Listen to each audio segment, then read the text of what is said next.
বসন্তের দুপুরগুলো কেমন জানি মায়াবী হয়, তাই না? জানলার ওপাশে পলাশ গাছটা লাল হয়ে আছে, আর ঘরের ভেতর ঝিঝি পোকার ডাকের মতো একটা নিস্তব্ধতা। আজ ভাবলাম চালটা একটু বেটেই নিই। কেন জানি না, কেনা চালের গুঁড়োর চেয়ে এই ভেজানো চাল বাটার গন্ধে একটা মাটির টান আছে।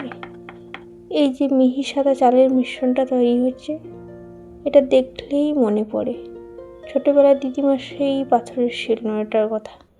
বসন্তের উৎসবে পিঠে হবে না, তাও কি হয়? জানেন তো, কিছু কিছু গন্ধ আর স্বাদ আমাদের মুহূর্তেই অনেকটা পেছনে ফিরিয়ে নিয়ে যায়। আজ যখন শিলনোড়ার ভেজানো চালটা বাটছিলাম, মনে হচ্ছিল ঠিক যেন ছোটবেলার সেই বসন্তের সকালগুলো। বাইরে ঝিরিঝিরি বাতাস আর রান্নাঘরে ঠাকুমার হাতের জাদুর ছোঁয়া। মা বলতেন মিক্সার গ্রাইন্ডারে চাল গুঁড়ো করা যায় ঠিকই, কিন্তু শিলপাটার সেই মিহি বাটার যে স্বাদ, তা অন্য কোথাও নেই। আজতেই পুরো সেই অভ্যাসেই হাত লাগালাম।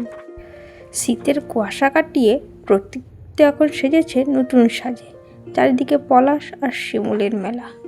বসন্ত মানেই তো রঙের উৎসব, আর এই ফাল্গুনের বিকেলে যদি পাতে থাকে একটু মিষ্টি মুখ, তবে আড্ডাটা আরও জমে ওঠে। ব্যাটারটা গোলানোর সময় খেয়াল রাখতে হয় যেন খুব বেশি ঘন না হয়। ঠিক বসন্তের পাতলা হাওয়ার মতো মসৃণ হওয়া চাই।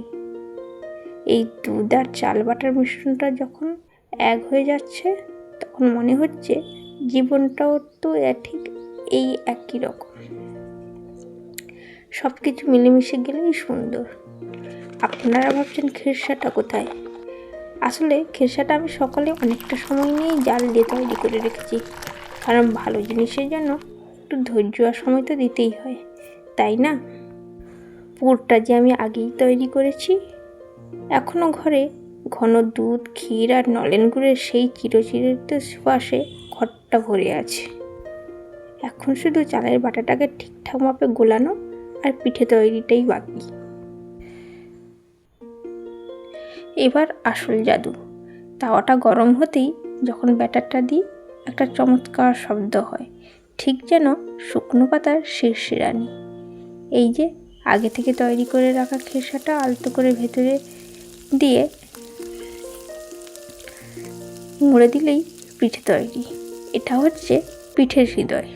একে সাবধানে মুড়িয়ে নেওয়াটাই হলো আসল শিল্প। বসন্তের রোদে এই সোনালি পাটিসাপটাগুলো দেখতে ঠিক যেন ঝরা শিমুল ফুলের মতো মায়াবী লাগে।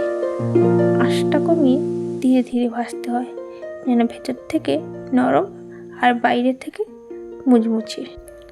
ব্যাস, তৈরি হয়ে গেল আমার আজকের পাটিসাপটা। হয়তো একদম ঠাকুমার হাতের মতো হয়নি, কিন্তু চেষ্টার কোনো খামতি ছিল না। এই রান্নার মধ্যে দিয়ে আসলে আমরা কেবল পেট ভরাই না, বাঁচিয়ে রাখি আমাদের শেকড়কে। খিরসা তৈরির ভিডিওটা হয়তো আজকে দেখানো হলো না, কিন্তু এর স্বাদে যে ভালোবাসাটা মিশিয়েছি তা প্রতিটা কামড়েই বোঝা যাবে। এক কাপ চা আর এই পিঠে নিয়ে বসলে বিকেলে আড্ডাটা জমে যাবে।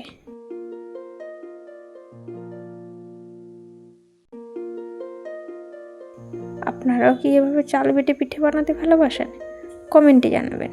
কিন্তু আজকের মতো আসি, আবার দেখা হবে নতুন কোনো গল্প।